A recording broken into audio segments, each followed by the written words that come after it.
sebuah kabar mengejutkan muncul. Donald Trump dikabarkan akan mengakui negara Palestina secara resmi dalam pertemuan puncak Teluk Amerika Serikat mendatang di Arab Saudi. Langkah ini bisa menjadi pengubah peta kekuatan di Timur Tengah. Tapi, apakah ini benar-benar akan terjadi? Atau hanya bagian dari permainan politik dan ekonomi yang jauh lebih besar? Kabar ini pertama kali dilaporkan oleh The Media Line, mengutip sumber diplomatik Teluk yang anonim. Menurut mereka, Trump akan menyatakan dukungan atas pembentukan negara Palestina tanpa kehadiran Hamas. Ini akan jadi deklarasi besar, bahkan disebut-sebut sebagai pengumuman paling penting yang bisa mendorong negara-negara baru bergabung dalam Abraham Accords. Namun, tidak semua setuju atau percaya pada laporan ini. Duta Besar Amerika Serikat untuk Israel, Mike Huckabee, langsung membantah laporan tersebut. Ia menegaskan bahwa Israel tidak punya teman yang lebih baik dari POTUS dan menyebut laporan itu tidak masuk akal.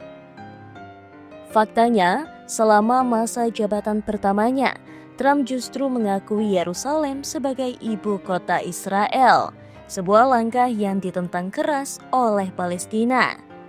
Mengakui Palestina bisa jadi alat Trump untuk mendekati kembali dunia Arab, terutama setelah hubungan Amerika Serikat-Israel mulai tegang akibat isu Houthi dan Gaza.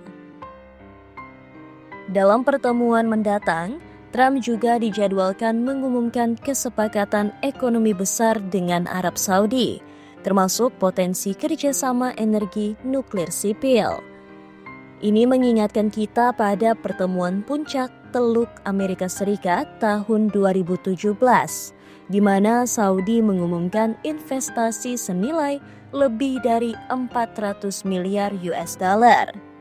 Namun, ada satu kejanggalan yang membuat para analis ragu. Presiden Mesir dan Raja Yordania tidak diundang. Padahal, kedua negara ini adalah pemain kunci dalam isu Palestina dan selama ini dianggap sebagai mediator regional utama. Ahmed Al-Ibrahim, mantan diplomat Teluk, mengatakan bahwa kemungkinan ini bukan soal Palestina, melainkan kesepakatan ekonomi dan investasi besar. Di tengah rumor ini, Trump memberi isyarat kepada rakyat Amerika untuk beli saham sekarang sebelum pengumuman besar. Apakah ini sinyal bahwa yang akan diumumkan adalah kerjasama dagang, energi, atau investasi bernilai triliunan dolar? Arab Saudi juga sedang membangun reaktor nuklir pertama mereka, dan beberapa perusahaan Amerika Serikat terlibat. Kerjasama ini bisa menjadi bagian dari agenda Trump yang akan diumumkan di Riyadh. Bila Amerika Serikat benar-benar mengakui Palestina, ini akan mengguncang relasi Amerika Serikat-Israel, menimbulkan perlawanan dari kelompok pro-Israel di Washington, tapi juga membuka peluang baru untuk normalisasi lanjutan antara Israel dan dunia Arab.